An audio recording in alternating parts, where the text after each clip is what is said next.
ये तलवार मेरे कंधे में रख रहे थे और ये केवल बंदूक चलाना चाह रहे थे कि बंदूक हम तेरे कंधे में रखेंगे। अभी जब ये अनशन की बारी आई, ये बार बार मुझे कह रही है कि अनशन में आप प्रभावित महिलाएं, आप बीजेपी से निष्कासित भी हो चुकी है, आपने 5 बार एम्बुलेंस के आगे भी आई, आपने मतलब इतने मुखर हो के बीजेपी के खिलाफ बोला और आप ऐसा काम करो कि आप अनशन पे बैठो, सरकार झुकेगी तो केवल आपसे झुकेगी। मैंने कहा ये मेरे माइग्रेन के एविडेंस है। मैंने मना किया, मैंने बोला कि ये मेरे माइग्रेन का ये इलाज चलता है। मैंने कहा मेरे से नहीं हो पाएगा, ये मेरा माइग्रेन का ये इलाज चलता है, मेरी दवाई छूट जाएगी तो फिर आज मेरा 19 साल से मेरा ये इलाज चलता है, मेरा फिर सारा धरी की धरी रह जाएगी, मेरा 19 साल का ये इलाज बेकार चला जाएगा। मेरे लीवर में भी इन्फेक्शन है, इसलिए मैं नहीं कर पाती हूँ। तो मैंने मना किया, फिर ये मेरे पे दबाव बनाते गए।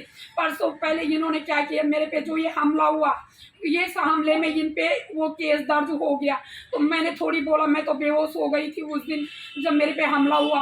तो ये इनका मेरे पे विरोध इस बात का है कि हम आपके समर्थन में आए और आपके चक्कर में मेरे पे केस हुआ। तो मैंने तो नहीं बोला ना आप पे केस दर्ज हो। अब ये उस चीज़ का मेरे साथ विरोध कर रही है। परसों ये देहरादून गए अनशन से।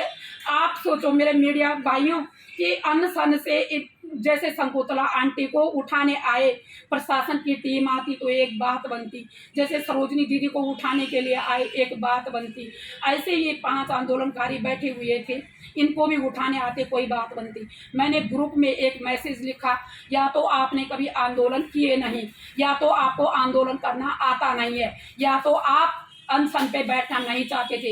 यही बात इनको खली और इन्होंने मुझे और असवाल भाई जी को ग्रुप से बाहर किया और टीम से बाहर किया कि संयोजक से हम इनको बर्खास्त कर रहे हैं। बर्खास्त कर दे अलग बात थी। इन्होंने मीडिया में बदनाम करने की साजिश रची। क्यों? इन्होंने परसों, अगले दिन मैं यही थी जिस दिन परसों इन्होंने मुख्यमंत्री का आवास कूच किया, उस दिन मैं 8 बजे तक यहीं रही कि मेरे भाई 5 लोग ये अनशन पे बैठे हुए हैं, अब मुझे इनकी निगरानी रखनी है। मैं संयोजक हूँ इसमें, मुझे इनकी निगरानी रख, इनका स्वास्थ्य ना बिगड़े। मैं 8 बजे रात तक, 4 बजे शाम को मैं आई थी, 8 बजे तक मैं यहाँ पे थी। क्या इनका दायित्व तो नहीं बनता था मेरे साथ बात करने का? ये आपस में तब बात कर रहे थे, लेकिन जैसे मैं आई इन्होंने बातचीत करना बंद कर दिया ताकि इसको पता न चले। ये रणनीति के तहत बना रहे थे। क्या मैं उसका हिस्सा नहीं हूँ? अगर हिस्सा नहीं हूँ तो मेरे को मजबूर क्यों कर रहे थे कि आप अनशन में बैठो? और फिर इन्होंने अगले दिन मुझे 9 बजे बोला कि आप देहरादून आ जाओ। मैंने बोला आप कहाँ हो? LIV की टीम ने मुझे फ़ोन किया कि मैडम जी यहाँ पे धरनास्थल पे तो अनशनकारी नहीं है। मैंने अनशनकारी भाइयों को फ़ोन किया कि आप कहाँ हो?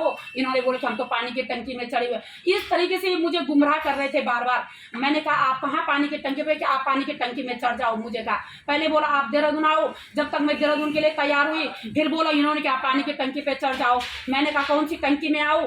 कि मैंने बोला आपको LIV की टीम खोज रही है, आप तो धरनास्थल पे नहीं हो। कि नहीं हम तो पानी की टंकी में चढ़े हुए हैं। इस तरह ये गुमराह कर रहे थे। मैं देहरादून भी नहीं गई।